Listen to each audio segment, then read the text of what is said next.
I am just about still a member of a political party whose leader recently said that she thought that we needed to get to a point where we had a feminism that was not defined by biology. I think I need to sit Leanne down with Jenny, don't I?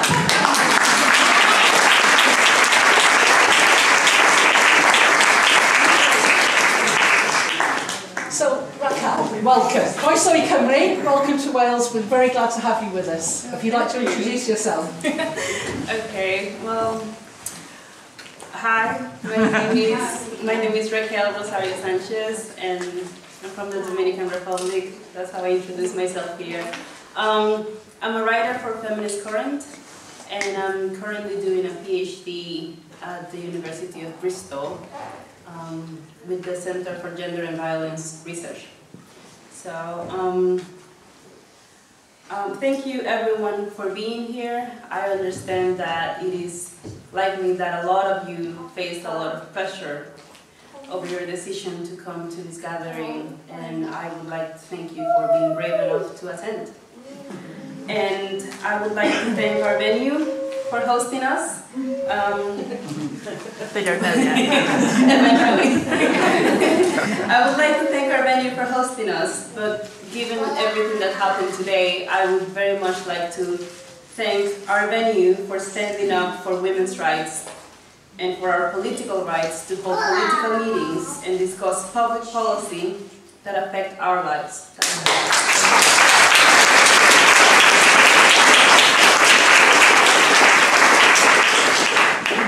Also, I would like to thank every sister who has made this event possible. I think that what we saw today, what happened today, is unacceptable. And we are being drawn to a political arena in which we are supposed to get used to that kind of abuse, that we're supposed to get used to that kind of intimidation and threats, and we are just not going to allow that to become the norm for women.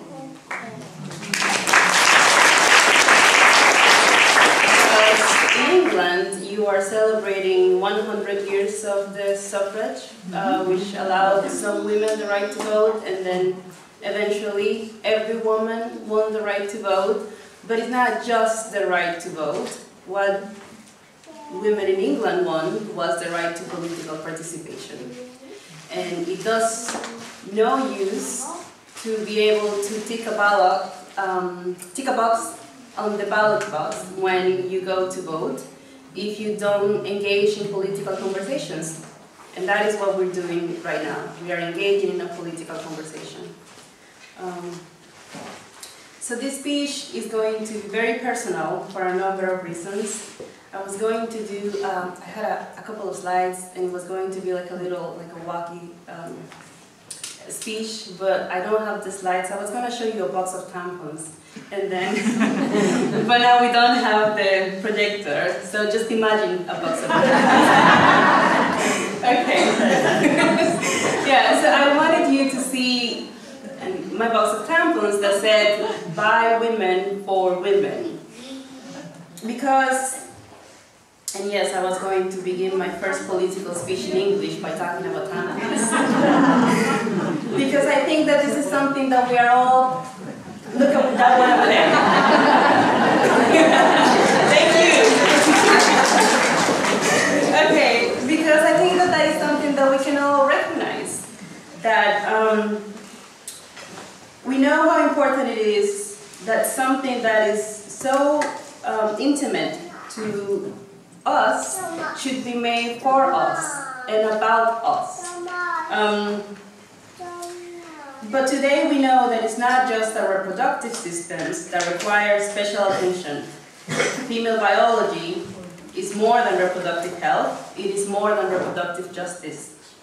This idea that women's bodies are the exact same as men, but with boobs and a womb, is what used to be called bikini medicine. And now we know that that is wrong. So at this point, I wanted to show you something else. I wanted to show you the box from my trainers. But now we don't have the slides, just imagine. Yeah, so I'm going to read to you what the box of my trainers that I used to to walk, to run, to just get around town. It says, made for women. For over 30 years, this company has been innovating athletic footwear exclusively for women. From the shape of her foot to the angle of her stride, we understand that women require more than just a downsized version of a men's athletic shoe. I didn't know that women needed special shoes until I bought the sneakers. They just were very comfortable. And I wore them out, so I got another one. And then I looked at the box and it was right there. But as far as I'm aware, this is a very fascinating fact. Oh look, women's foods are different. How interesting. But we can be detached from these issues because, as far as I'm aware, no woman has ever died from wearing the wrong trainers. I don't know. But as far as I'm aware, like that's a fact. But what if it's more than just that? What if we're neglecting to take female biology into account when it comes to things that are less trivial? The best known example of sex medicine is heart attacks. For too long, the medical system has universalized men's bodies as if they were the default human.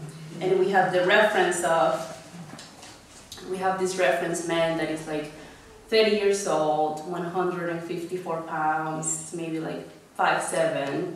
And then we based our medicines and our diagnosis on whatever happens to his body. But I'm not a 30-year-old man, you know? I don't weigh that, that's not my height. And now we understand that actually our bodies as women actually reflect a lot of illnesses and diseases in ways that are different to the bodies of men. So we have this stereotypical image of what a heart attack will be like, and we think that it's going to be this very massive pain in your chest, and then you're just going to climb into something, try to hold on to something, and you're going to fall on the floor, and then you're going to die. But actually, this intense pain on your chest is more likely to happen to men than it is to women. To women, what happens could be something completely different. And this is something that Dr. Nieka Goldberg said at the New York University Langone Medical Center. They have a center where they study women's health. And she talked about how, although men and women can experience chest pressure that feels like an elephant is sitting across their chest, women can experience a heart attack without chest pressures. They may experience shortness of breath, pressure or pain to the lower chest or upper abdomen, dizziness, lightheadedness, or fainting. They can experience upper back pressure or extreme fatigue. What I'm talking about here is the fact that, and this is the most known example of sex-based medicine and the differences in biology, but at the same time, how many of us in this room didn't know about it? You know, how many of your friends know about it? Think about your family, your co-workers. How many of them know about these kind of things? And this is something that we've known for a while now. What we are beginning to understand is that there's a lot more that differs between our bodies. And it is very important that we make the clarification now that we're not talking about personalities. You know, when people say, for example, men are more aggressive, women are more nurturing, that is sociology, you know, and it's very different from biology. So I don't see any conflict between us examining the way that radiation works on our bodies and perpetuating harmful stereotypes about men and women's stereotypical traits.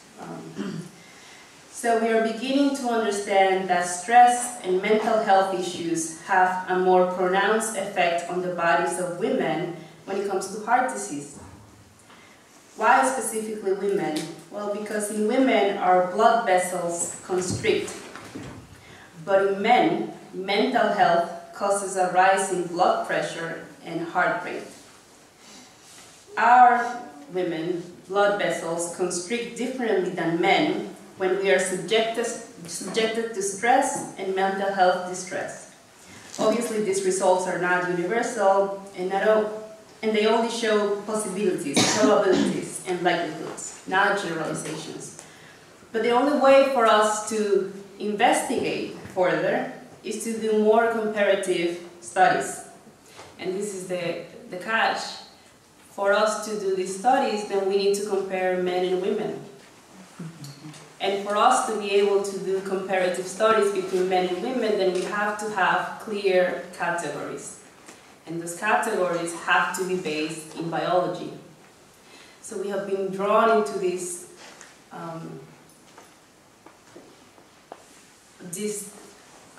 ideological debate that sometimes centers too much the language factor.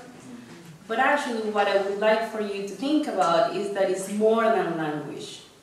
Because scientists and the scientific community, for a very long time, they have neglected to even pay attention to the bodies of women. And there is so much that we still do not know. Finally, we are beginning to make progress and to make science and medicine realize that we do exist as humans. We do have a right to be accounted for. We have to be investigated on our own right. And just when we managed to do something that we thought for a long time that would be impossible, we managed to get science and medicine, and we managed to get them to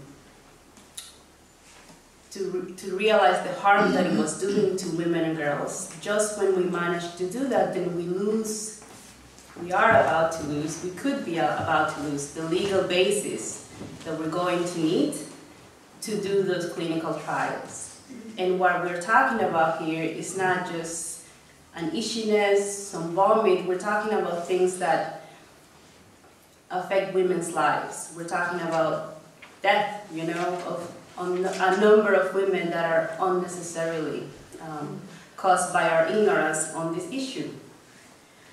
So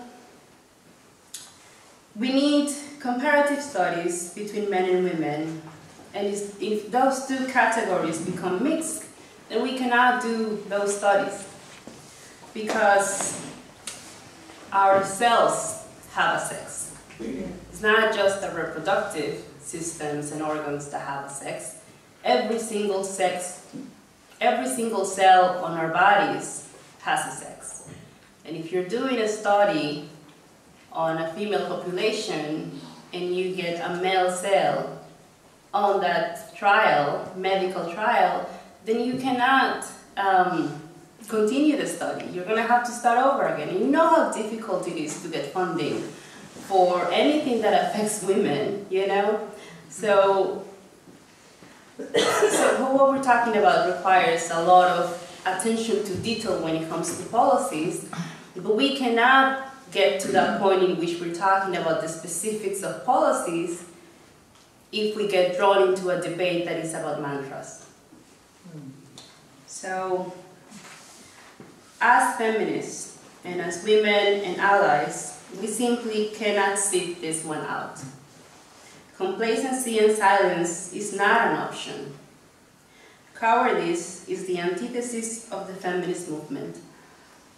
We need to be braver and advocate as fiercely as we can, and using all and every resource we have to fight not just on our behalf, but on the behalf of girls and women out there who depend on us, on you and me and all of us, to get it right. We have been drawn against our will into a battle that is presented as being a battle about language. But this is not a battle about language. Women present cardiac symptoms weeks before a heart attack starts. But if we don't know this information, then how can women get proper care? Our cells have a sex, and science is beginning to understand that, as one journal of sex physiology wrote, Recent evidence have suggested that far from irrelevant, genes exposed to the sex chromosomes can have a marked impact on the biology of such diverse issues as our renal cells and our neurons. So it's about far more than language. And to me, this is an issue that is very personal because I used to teach classes when I was doing my master's degree, and we would have 10 weeks, and one of the weeks we would dedicate that to medicine. And sometimes, you know, it was feminist classes. We would talk about women's studies, and every week sometimes you had to like prod the students to get them to talk and stuff because they would be shy or something. But every time that we would talk about medicine, every hand would go. Because all the students wanted to talk about some form of discrimination that they faced in the medical system. I remember one of my students who talked about how she would go to the hospital over and over again, presenting these very rare symptoms. And the hospital would turn her away because oftentimes what medicine does is that it presumes that a lot of the issues that we present are psychosomatic, that it is an emotion, that it is women who are, because we're so irrational and emotional, you know, like this is what our bodies are doing, you know, they're acting crazy. But this student of mine, like, she would go time and time again to the hospital, and it was causing her significant pain, and they would always turn her away because they assumed that it was a psychological, emotional issue. And then when her little brother, she went through that for 3 years, but then when her little brother started presenting the same symptoms, he went to the hospital and immediately they were able to detect what he had. Because in his body, as a male body, they were able to detect this very rare condition that they both had, but this other young woman had to spend 3 years of unnecessary pain just because the medical system did not see her as a human being. So,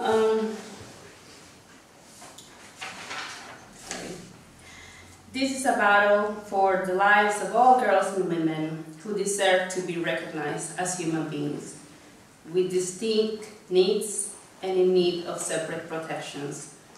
I understand that the debate is absolutely toxic. It is meant to be deliberately draining to keep us out of the political arena, which is why it is imperative that we all do all that we can to raise the level of the debate so that more women can feel safe enough to join the conversation and speak openly and without fear. This fight is about who we are. For a very long time, women have had to fight to be recognized as being more than a figment of the imaginations of men. Women have fought to be seen as more than just the words and the slurs that patriarchy has thrown at us. Women have fought to show that we exist regardless of what people want and expect from us. Women are not words, we are not stereotypes patriarchy says that we have to be. We are not patriarchy's demands or expectations.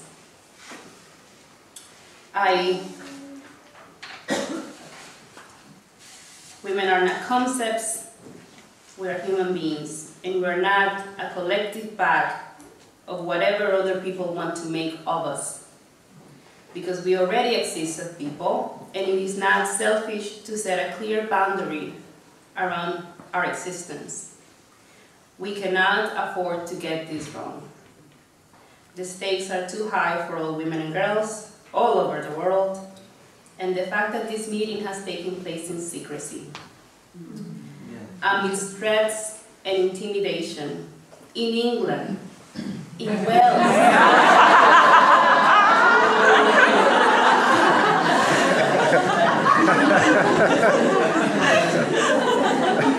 I am so sorry.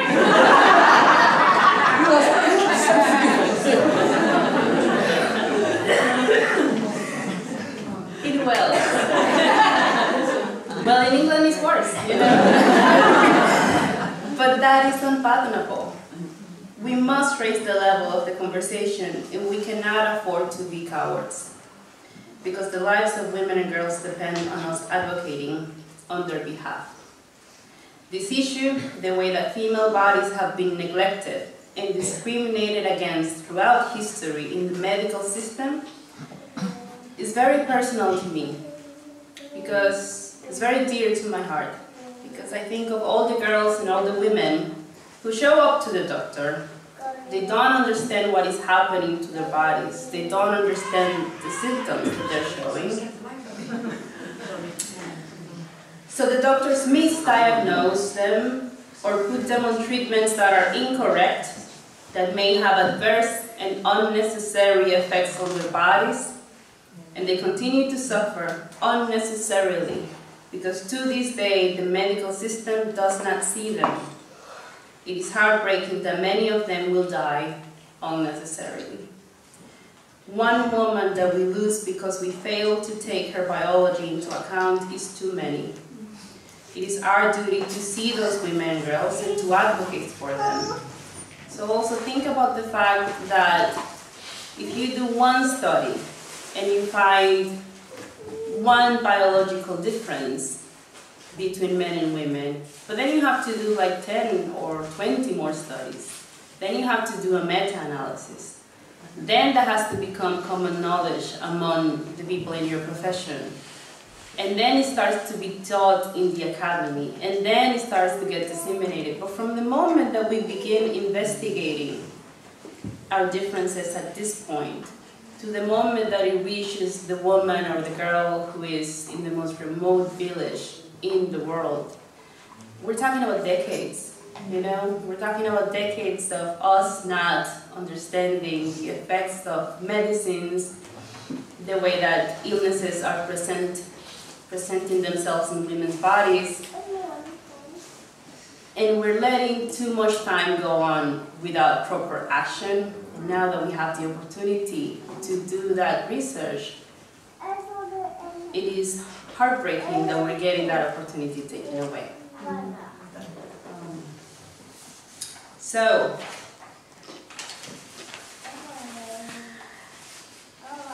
this fight is about who we are. For a very long time, we have had to fight to be seen as more than a figment of the imagination of men.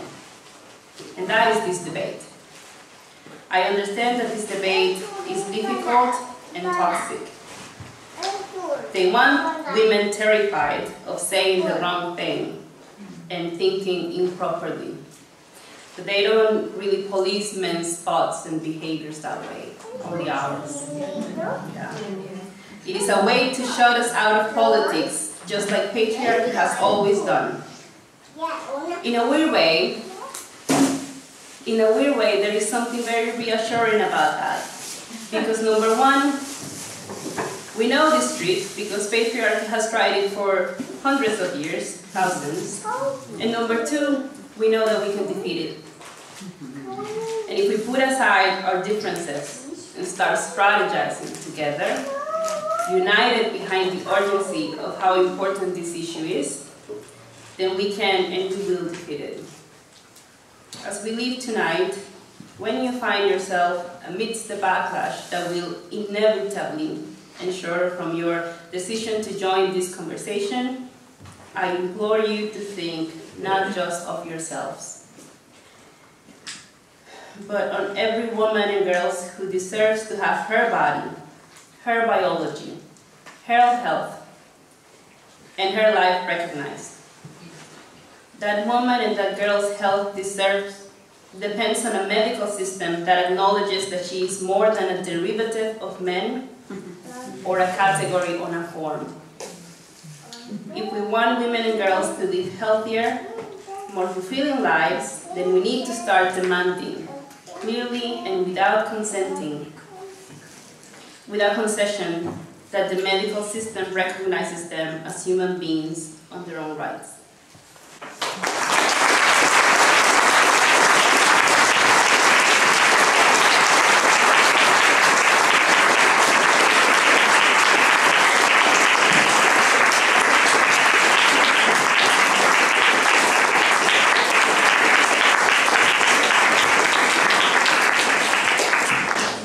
you so much, Raquel. I think I hadn't thought myself about how far-reaching those biological differences are and the impacts that they have.